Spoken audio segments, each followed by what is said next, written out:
آج ربیع الاول کے حوالے سے موتی دے رہا ہوں۔ کامیاں، سخت ترین مقدمات، لڑائیاں، جھگڑے، گھریلو الجھنیں، حیرت انگیز طور پہ اس کی شان کریمی کہ اس سے جو ہے نظام بہتر ہوا۔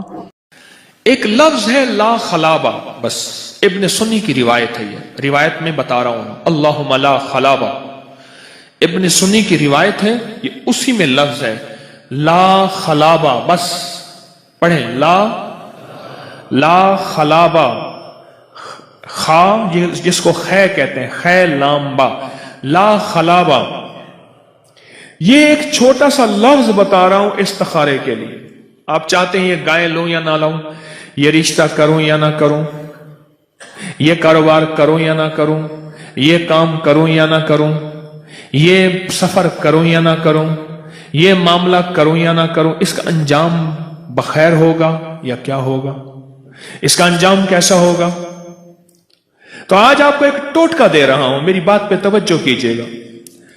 لا خلاوہ، یہ میں نے روایت بتائی ہے باقاعدہ، ابن سنی کی روایت ہے اور مستند روایت ہے، اور یہ لفظ بڑے بڑے محدثین اہل بیت ان کی زندگیوں کے مشاہدے ہیں، اور اس کی بہت بڑی تفصیل ہے، لیکن میں آج چونکہ 7 تحفے دوں گا، اس لیے میں چھوٹے چھوٹے یہ فائدے بتاتا جاؤں گا اور آپ کو دیتا جاؤں گا۔ تو لفظ کیا میں نے بتایا؟ اب اس کا طریقہ سن لیجئے، اب اس کا طریقہ سنیے، لا خلابہ کا۔ لا خلابہ اگر آپ چاہتے ہیں کہ مولا یہ میں عمل کروں نہ کروں، ایک تسبیح اول آخر درود پاک کی ہر نماز کے بعد پڑھ لیں، ورنہ صرف سوتے ہوئے ایک تسبیح اپنے مقصد کا تصور کر کے یہ رشتہ کروں نہ کروں، یہ میں کاروبار یا معاملہ جو بھی ہے۔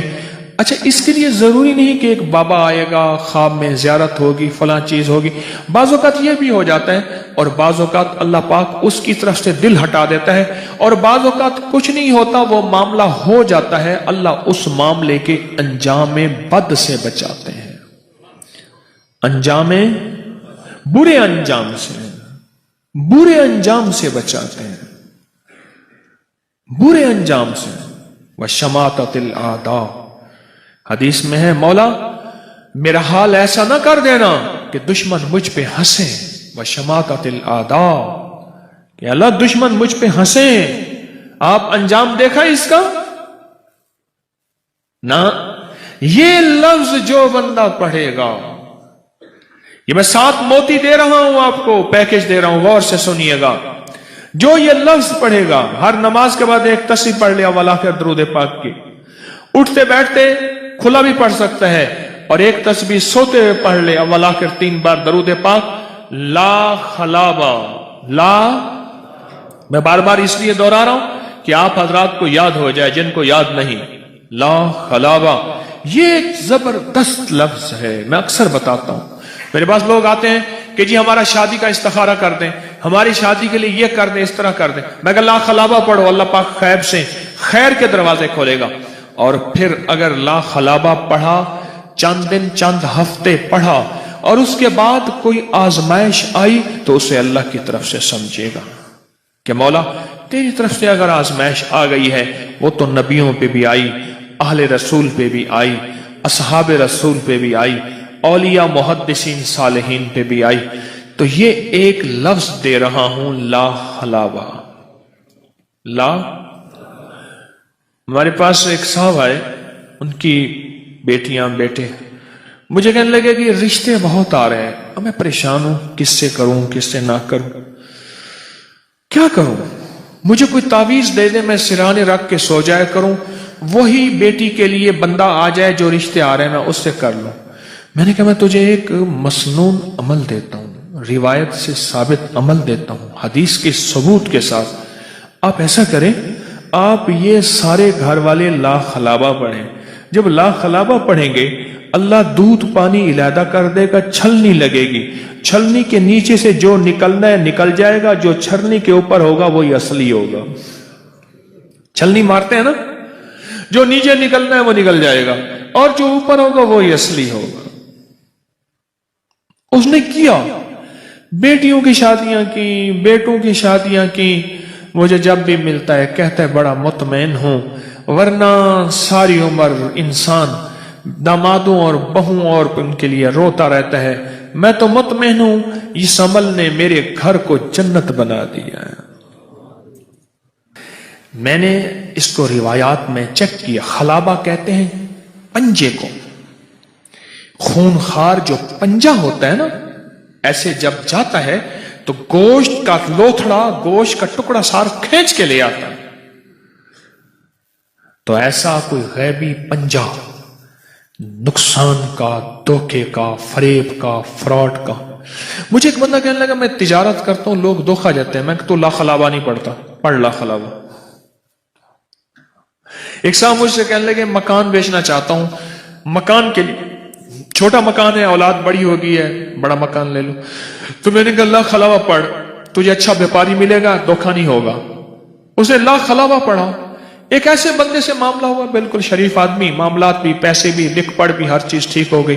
کہنے لگا اللہ کا فضل ہے، کئی لٹے گئے ہیں، تھوڑے سے پیسے دے کے کاغذات لکھوا لیتے ہیں، پھر بندہ عدالتوں کے چکر لگاتا رہے۔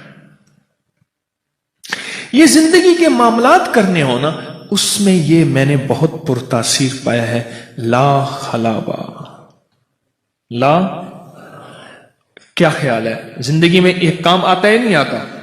ہر لمحہ لمحہ کام آتا ہے، قدم قدم پہ کام آتا ہے، اور قدم قدم پہ اس کی بڑی تاثیر ملتی ہے، بہت طاقت ملتی ہے، اور انسان کو بھروسہ ملتا ہے، اور دوسرے لفظوں میں انسان اپنے مسائل کو اللہ کے سامنے پیش کر دیتا ہے۔ مولا، ایک کوئی پیر استخارہ کرے، ایک میں استخارہ کروں، ایک مشورے کریں، ایک کیا کریں، ایک مولا میں اپنا معاملہ تیری بارگاہ میں لا کے پیش کر رہا ہوں، تو میرے لیے خیر کے فیصلے فرما، عافیت کے فیصلے فرما، اور اللہ غیب سے عافیت کے فیصلے فرما دیتا ہے۔ کہ جب بندہ کوئی لقمہ لیتا ہے تو وہ لقمہ اللہ سے پوچھتا ہے، اللہ اس کے لیے بیماری بن جاؤں یا شفا بن جاؤں؟ تو اگر اللہ کا امر ہوتا ہے تو وہ لقمہ، وہ گھونٹ، وہ دانہ شفا بن جاتا ہے، اور اگر اللہ کا امر نہیں ہوتا تو وہ بیماری بن جاتا ہے۔ گھر میں ایک ہی کھانا سب نے کھایا، ایک بیمار ہوا، باقی بیمار نہیں ہوئے۔ کہنے والوں نے کہا فلاں کھانا کھایا تھا، بیمار ہو گیا، تو اگر کھانے میں بیماری تھی تو سب کو ہونی تھی۔ اس کو امر ہوا تھا کہ اس کو یہ بیماری ہو جائے، اوپر سے عرش سے فیصلہ ہوا تھا۔ پھر یہاں تک ہے کہ یا اللہ، یہ لقمہ پوچھتا ہے میں سانس کی نالی میں جاؤں یا غذا کی نالی میں جاؤں، اور اگر وہ سانس کی نالی میں چلا جاتا ہے، وہی سانس انسان کو اٹک کے موت کا ذریعہ بن جاتا ہے۔ یہ لقمے، یہ دانہ، یہ پانی، یہ اللہ کا امر مانگتا ہے اور اللہ کے امر سے چلتا ہے۔ اگر ہم اس لقمے کو، ایک ایک لقمے کو اللہ کا نام اور اللہ کا کلام دے دیں، یہ لقمہ زندگی، صحت، راحت، رحمت اور عافیت بن جاتا ہے۔ ایک عمل کی مشق میں چاہتا ہوں کہ ہم کریں، میں روز ایک مشق دے رہا ہوں، زندگی اسی کا نام ہے۔ زندگی میں اگر موتی پروتے چلے جائیں اور اپنی زندگی میں اپنے آپ کو خیر کے کاموں میں مشغول کرتے چلے جائیں، اللہ وہ وقت جو یہاں لگنا ہے وہ یہاں لگوا دے گا۔ وہ وقت پھر ہسپتالوں میں، کچہریوں میں اور ایسی جگہوں میں جہاں مصیبتیں، تکلیفیں، پریشانیاں، ناکامیاں، الجھنیں ہیں، اللہ وہ وقت وہاں نہیں لگوائے گا۔ ایک چیز جو میرا پرانا عمل ہے، جو میں آپ سے عرض کر رہا ہوں، کھانے کے دوران 7 بار سورۃ فاتحہ، بڑی مشکل سے مجھے ملا، اس کے لیے مجھے کتنے جتن کرنے پڑے۔ جس بندے کے پاس یہ عمل تھا وہ دیتا نہیں تھا۔ اب کیا کیا، 2020 کے رمضان میں جب میں حویلی میں تھا تو اس کی ریکارڈنگ ہے، جو میں نے تھوڑی تھوڑی اس کی بیان کی ہے کہ اس کے لیے مجھے کیا کیا دھکے کھانے پڑے، ٹھوکریں کھانی پڑی۔ میں نے ایک دانشور کا ایک قول پڑھا تھا، مجھے بڑا اچھا لگا۔ اس نے کہا کہ جو بندہ کوئی چیز دھکے کھا کے، ٹھوکریں کھا کے حاصل کرتا ہے، اور جب عروج تک پہنچتا ہے تو اس کے سامنے دو راستے ہیں. اس معاشرے نے میرے ساتھ مجھے ٹھوکریں ماری تھیں، لہذا ان کو ٹھوکریں مارو. اور ایک راستہ یہ ہے کہ انہوں نے مجھے ٹھوکریں ماری تھیں، میں انہیں ٹھوکریں نہ ماروں. دو راستے ہوتے ہیں. میں نے طے کیا کہ جو چیز مجھے کتنی مشکل، پریشانی، الجھن، مسائل اور تکلیف سے ملی ہے، میں اگر کسی مخلوق کو دوں تو ان کو خیر بنا کے دوں اور ایسے انداز سے ان کو راحت ملے. کوشش ہے، دعوت تو نہیں کر سکتا. یہ سورۃ فاتحہ 7 بار کھانے کے دوران، 7 بار کھانے کے دوران اگر ہم پڑھنا شروع کر دیں، جتنی دیر کھانا کھاتے ہیں 7 بار کھانے کے دوران. اب آپ ایسا کریں، سورۃ فاتحہ پڑھیں، پہلے بسم اللہ پڑھیں، پھر سورۃ فاتحہ پڑھیں اور ٹائم نوٹ کریں. بسم اللہ الرحمن الرحیم، الحمدللہ.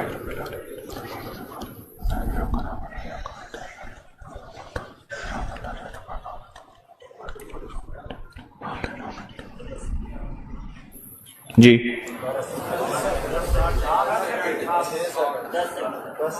6 سیکنڈ، 10 سیکنڈ، 12 سیکنڈ،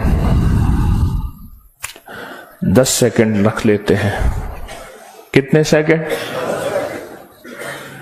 سب کے لیے. سونے جاگنے والے سب نے دیکھ لیا؟ ہاں بھائی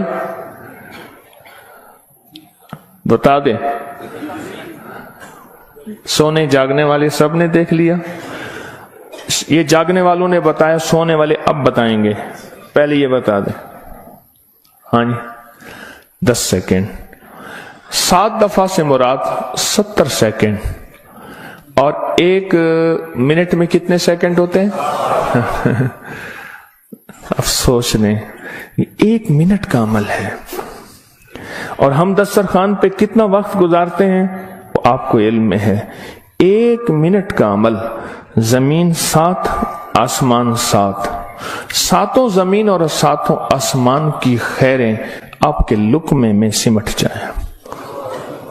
اللہ اکبر. وہ خیریں کیا ہیں؟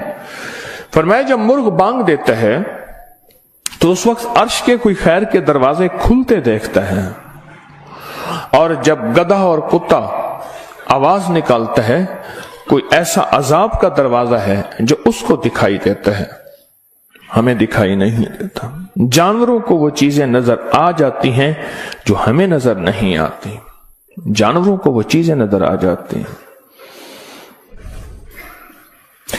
پھر اس لقمے کو چھیننے کے لیے مخلوقات، حیرت انگیز مخلوقات ہیں. ایک صاحب مجھ سے کہنے لگے میں نے بہت عرصہ آپ کا وظیفہ پڑھا، یا علیم علمنی، یا خبیر یا وہاب حبلی من اسرار الدنیا والآخرہ. کہا کہ میں نے رات کو ایک تسبیح گڑ گڑا کے پڑھی، اللہ کائنات کے راز کھول میرے سامنے، اللہ کچھ اپنے پردے دکھا، اللہ کوئی ایسی زندگی کا نظام دکھا جو بظاہر اوجھل ہے، ہر آنکھ نہیں دیکھ سکتی. اللہ چاہے جن سامنے رکھ دے، اللہ نے جنات کو پردوں میں رکھ دیا، فرشتوں کو پردے میں رکھ دیا، اللہ نے جنت کو پردے میں رکھ دیا، اللہ نے جہنم کو پردے میں رکھ دیا، اللہ نے یہ سارا نظام پردے میں رکھ دیا ہے. تو اللہ جل شانہ کے سامنے یہ سارا نظام اللہ نے پردے میں. تو وہ کہتے ہیں میرے سامنے ایک چیز کھلی، مجھے اس نے بہت ساری باتیں بتائیں، بہت ساری باتیں بتائیں. ایک بات یہ بتائی کہ جب آپ لقمہ توڑتے ہیں تو اس لقمے کو لینے کے لیے ایسی ایسی انوکھی مخلوق جھپٹتی ہے کہ آپ کے ہاتھ سے لقمہ چھین لے، یا پھر اگر وہ لقمہ آپ کے ہاتھ سے نہیں چھین سکتی، وہ کوئی زہر ڈالے، تھوک کی شکل میں، پیشاب کی شکل میں، گندگی کی شکل میں. اگر اس لقمے پہ اللہ کا نام ہوتا ہے، اس کا یہ وار بھی خطا جاتا ہے اور وہ یہ بھی نہیں کر سکتے. اور مجھ سے کہنے لگے یہ جو سورۃ فاتحہ کا عمل ہے، کہا یہ سورۃ فاتحہ کا عمل نہیں ہے، یہ فاتحین کا عمل ہے. فاتحین جنہوں نے کائنات کو فتح کیا،